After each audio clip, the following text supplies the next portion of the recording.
मुंबई के कांदिवली पश्चिम में साल 2014 में एक बिल्डिंग का काम शुरू हुआ जिसका नाम समाज दर्शन है। और इस बिल्डिंग को बनाने वाले जो बिल्डर हैं उनका भक्ति इंटरप्राइजेस कंपनी है और उसके मालिक हैं जयंत मेहता साहब। और उन्हें इनवाइट किया था वहां के ट्रस्टी ने जिसकी वो जमीन थी। और इस ट्रस्ट की जमीन पर 40 लोग पहले से ही यहाँ रहा करते थे जिन्हें बिल्डिंग में बसाना था और साथ ही साथ इस बिल्डिंग को कुछ परचेसर को बेचना भी था फ्लैट। लेकिन जयंत मेहता साहब हमारे साथ बैठे हैं। ये मामला चैरिटी कमिश्नर से बिलोंग करता है, इसलिए थोड़ा सा हम चैरिटी कमिश्नर से संबंधित इनसे सवाल करेंगे।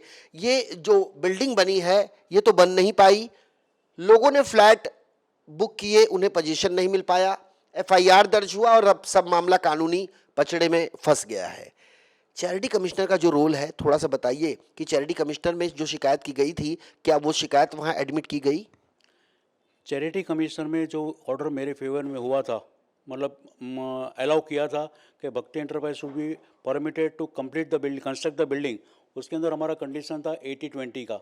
उसमें टेनेंट का जो एरिया था वो टेनेंट का एरिया के बाद में बाकी का जो एरिया था वो हमको 20-80 में शेयर करना था। 80% मेरे खाते में आता था, 20% उनके खाते में जाता था।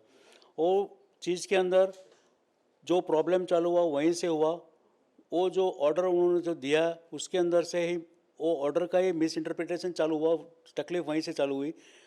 ऑर्डर के अंदर लिखा गया था लेकिन उसके अंदर कोई भी एरिया उन्होंने सेल किया है वो चीज़ को उन्होंने बताया नहीं किधर भी।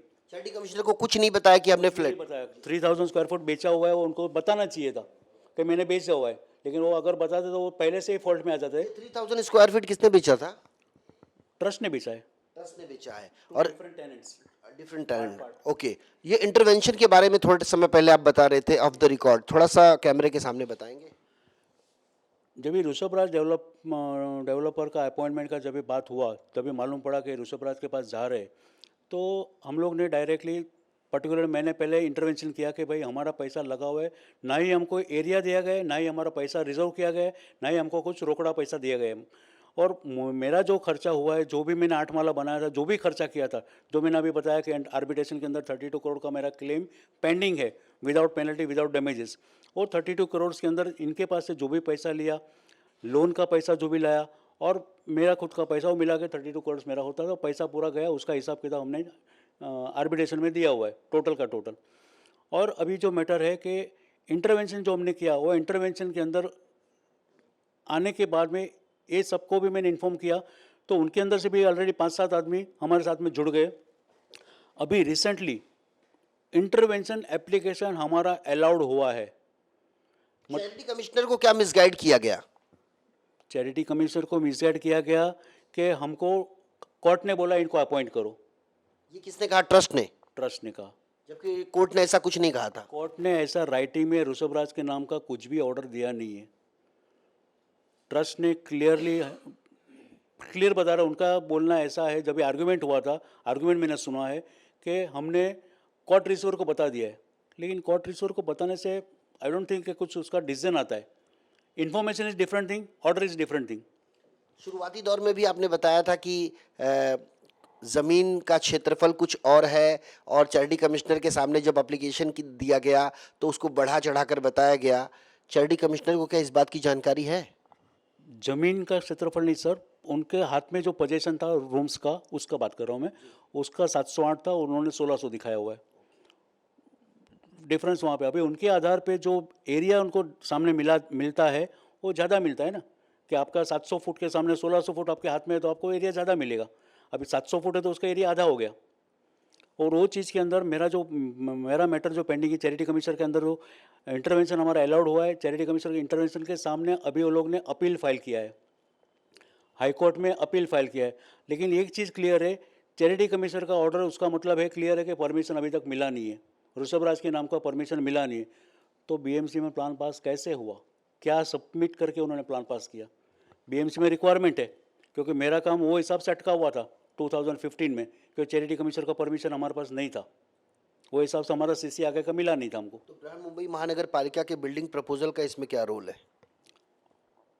Sir total title thoroughly check होना चाहिए।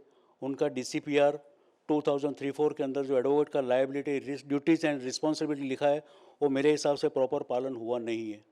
इसमें बीएमसी की भी भूमिका कहीं ना कहीं से है। आनी तो चाहिए, आनी तो चाहिए। पूरे मामले की जांच होनी चाहिए और जांच में जो कुछ भी निकलकर सामने आएगा वो देखना दिलचस्प होगा। हमारे साथ डॉक्टर महेश मेहता साहब हैं और सबसे पहले आपसे ये जानना चाहेंगे, हमारे साथ आज भक्ति इंटरप्राइजेस के मालिक जयंत मेहता साहब ने अपनी बातें जो रखी, आप उनके सामने सामने बैठे हैं, आपने सुना, उनकी बातों से कितना संतुष्ट हुए आप? बहुत सारी बात आपने स्पष्ट कर दी। सब लोग बाहर यहाँ है, पहले भी लोग आए थे, सबको उन्होंने जयंत भाई के रूबरू में एच वृषभराज का एक प्रतिनिधि मिस्टर विनोद बारोट ने यहाँ सबको कंसाइन दिया था, प्रॉमिस दिया था कि आपने जितना पैसा अंदर इन्वेस्ट किया है, या तो पैसा या तो फ्लैट आपको मिल जाएगा, यही प्रॉमिस राइटिंग में दिया था। लेकिन सब भिड़मबाड़ी के हिसाब से वो पेपर खुद लेके गया। विनोद बारोट? यस, विनोद बारोट। ये सारे कौभांड की जड़ विनोद बारोट और ट्रस्टी दोनों है। मैं मानता हूँ कि एच वृषभराज इतने गुनहगार नहीं है, वो दोनों की जब मिली जुली है विनोद बारोट और ट्रस्टी को। दूसरी बात ये है, सब लोगों को प्रॉमिस किया था, तो बिल्डिंग बन रहा था, तो बिल्डिंग का इंतजार तो करना पड़ेगा, कच्चा तो देगा नहीं। 8 माले तक बिल्डिंग बना कहाँ से, पैसा कहाँ से आया? इन सब लोगों ने दिया, उससे बिल्डिंग बनाया। दूसरी बात, बिल्डिंग जब तक कंप्लीट नहीं होता है तो एग्रीमेंट रजिस्टर नहीं होता है, सिंपल बात है। और जितने लोग फंसे हैं उनको ये नॉलेज नहीं था। मैंने अगले इंटरव्यू में बताया था कि जितना हमको नॉलेज था इतना हमने कर लिया था। ये सारी व्यवस्था, अनैतिकता, ये उनकी नए बिल्डर की है। जयंत भाई ने उनका पक्ष रख दिया, खुला पक्ष रख दिया। आपको एक वंदन है कि आज तक किसी ने क्लियर नहीं किया, इतना ये चौकट में आपने क्लियर कर दिया, ट्रांसपेरेंट कर दिया कि कहाँ बदबू आ रही है बेईमानी की। मुझे एक बिल्डर ने बहुत अच्छा बताया था, इस सारा वीडियो आपके चैनल से वायरल हुआ। जयंत मेहता साहब जो भक्ति इंटरप्राइजेस के मालिक हैं, उनका ये कहना है कि आपकी लड़ाई जब तक रहेगी तब तक वो आपके साथ रहेंगे। इससे संतुष्ट हैं आप? सवाल साथ में कि नहीं, ये हकीकत है, वो हकीकत है। पैसा दिया है, पैसा डाला है, उन्होंने म्यूनसिपालिटी में दिया है। उन्होंने बताया चैरिटी कमिश्नर से ऑर्डर आया नहीं और बीएमसी ने अपनी पूरी प्रक्रिया पूरी कर दी। ये बात आपको थोड़ा सा हजम हुआ आपको? ये बात बिल्कुल सही बात है। ये बम्बई को बिहार बनाना चाहते हैं। कहीं कोई पर्टिकुलर ऑर्डर वृषभराज के फेवर में नहीं है, खिलाफ में जरूर है। सब बायर के पक्ष में जरूर ऑर्डर है। चैरिटी कमिश्नर ने एक्सेप्ट कर लिया है। चैरिटी कमिश्नर ने कोई भी ट्रस्ट की जगह है डेवलप करने की परमिशन चैरिटी कमिश्नर से लेनी पड़ती है, उन्होंने नहीं लिया है। वो आज भी जयंत भाई के नाम की है और जयंत भाई क्यों ये इग्नोर कर रहे, समझ में नहीं आ रहा है। जयंत मेहता साहब, आप एक बिल्डर हैं, एक सवाल आपसे मैं पूछूंगा। स्टैम्प ड्यूटी रजिस्ट्रेशन जब करने के लिए आदमी सरकारी विभाग में जाता है और एक फ्लैट, मान लीजिए मसलन के तौर पर फ्लैट नंबर 904, अगर उसका स्टैम्प ड्यूटी रजिस्ट्रेशन मैं किसी को करता हूं तो 10 दिन के बाद उसी फ्लैट का स्टैम्प ड्यूटी रजिस्ट्रेशन क्या मैं किसी अन्य व्यक्ति को कर सकता हूं? सर, करना नहीं चाहिए, लेकिन होता है। उसका रीज़न एक है कि वहाँ पे कोई भी चीज़, अभी ऑटोमेशन हो गया है तो भी ऐसा कोई चीज़ रिफ्लेक्ट नहीं हो रहा है। अभी रिसेंटली हुआ है तो मुझे मालूम नहीं है, बट 2017 तक कोई चीज़ ऐसा रिफ्लेक्ट नहीं हो रहा था कि ऑटोमेटिकली उसमें दिखाई देवे कि ये flat it is already registered. Doctor Mahesh Mehta साहब से हमने ये सवाल किया था कि स्टैम्प ड्यूटी रजिस्ट्रेशन जो बोरीवली तहसीलदार कार्यालय जहां पर स्टैम्प ड्यूटी रजिस्ट्रेशन हुआ है, वहां मेजर साहब का जो फ्लैट वहां पे स्टैम्प ड्यूटी भरा गया, उसको 10 दिन के भीतर सेम जो सेलर सेम है, बायर चेंज हो जाए और स्टैम्प ड्यूटी रजिस्ट्रेशन ऑफिस इनसे कहता है कि हम तो पैसे लेने के लिए बैठे हैं साहब, आप पैसे दीजिए, हम पैसे लेने को तैयार हैं। यानी एक फ्लैट का 10 बार स्टैम्प ड्यूटी रजिस्ट्रेशन किया जाए तो वो ले सकते हैं। ये बात आपको हजम होती है क्या बतौर बिल्डर? नहीं हो रही है। यानी कहीं ना कहीं स्टैम्प ड्यूटी कार्यालय की लापरवाही भी इसमें है सर। एक छोटी सी त्रुटि हमसे होती है। अगर हम कोई वर्ड मिस्टेक करते हैं तो सरकारी महकमा हमसे एफिडेविट करवाता है, कई प्रक्रियाएं हमसे पूरी करवाता है, लेकिन सरकारी महकमे में जब गलती होती है तो इसकी जवाबदेही लेने के लिए, इसकी जिम्मेदारी लेने के लिए कोई सामने नहीं आता। और ऐसे में सवाल उठता है सूबे के मुखिया एकनाथ शिंदे साहब और सूबे के गृह मंत्री जो उप मुख्यमंत्री भी हैं देवेंद्र फडणवीस साहब, जिनकी सरकार अभी नई नई सत्ता में आई है महाराष्ट्र के, और ऐसे में मुंबई में ऐसी कई घटनाएं हैं जिसमें कहीं बिल्डर पर को दोषी ठहराया जा रहा है, कहीं सोसाइटी को दोषी ठहराया जा रहा है। निराकरण नहीं निकल पाता, सिर्फ मिलती है तारीख पर तारीख। और ऐसे में प्रशासनिक महकमों में जो यंत्रणाएं बिठाई गई है, जो आधुनिकीकरण की बात की जाती है, वो कितनी सही है, इस पर कहीं ना कहीं संदेह जरूर पैदा होता है। जी मेरा सवाल एक ही है, ट्रस्ट ने जयंत मेहता को डीए एग्रीमेंट बनाया, डेवलपमेंट एग्रीमेंट, बराबर है, वो टर्मिनेट तो करना पड़ा ने।